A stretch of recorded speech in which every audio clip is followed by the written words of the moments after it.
All right, so we have worked really hard, again, to compute these derivative formulas. And the beauty of doing all that hard work is that work is now done. You would never be asked to do the work that we just did to derive these formulas. Now that we've got these formulas, we just have to put them to work. So, here's a couple examples. If our original function is x cubed plus sine x, then our derivative is what? Now you may remember that if you're taking the derivative of something which is a sum of two things, all you have to do is take the derivative of the first thing and the derivative of the second thing and add them together. In other words, the derivative of a sum is the sum of the derivatives. That's what's going on here, right? We've got x cubed, we've got sine x, they're being added together.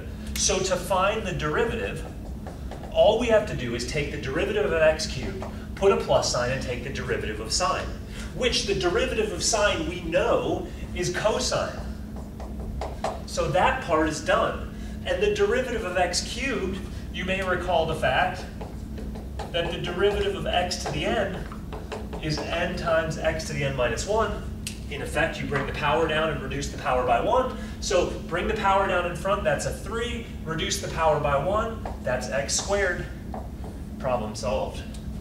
Think for a minute, just reflect upon how much work it took to derive this rule x to the n. And then reflect upon how quickly we got from x cubed to 3x squared. That is an amazing savings of time.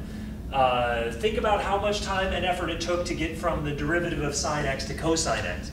Man, that took so much time technically, but all of those technicalities aside, now that we know what the derivative of sine x is, it's done in such a short amount of time. Which is, I think that's pretty cool.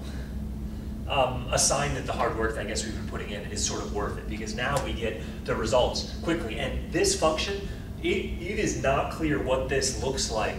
It's probably difficult to imagine this function visually, and yet we have a formula to compute the slope of its tangent lines everywhere. That's pretty darn cool if you ask me. That's my opinion. But at any rate, let's get on to the next example. So the next example is y equals x squared cosine x. The thing to notice here is this function is a product of functions. And we have to remind ourselves that whenever we're computing the derivative of a product, that was a cumbersome computation if you recall. You take a carbon copy of the second times the derivative of the first, plus a carbon copy of the first times the derivative of the second. That was the rule that we cooked up whenever we cooked up the product rule. And since this function is a product of two functions, we're going to have to use that rule. So let me write that in here. So here's our original function, f of x times g of x.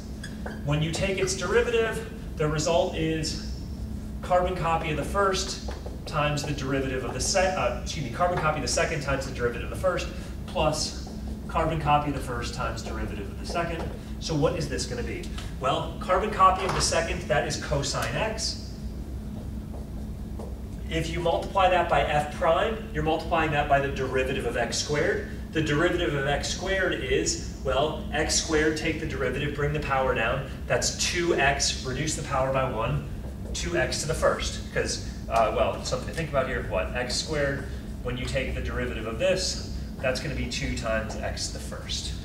Bring the power down in front, reduce the power by 1. So 2x to the first is just 2x, so we have cosine x times 2x. And the second term is going to be a carbon copy of the first function.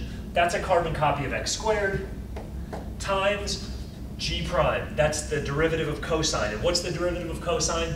That's going to be negative sine. So rather than writing out a negative sign here, I know multiplying the x squared is going to make that negative, so let's just go minus sine x. And we've got it.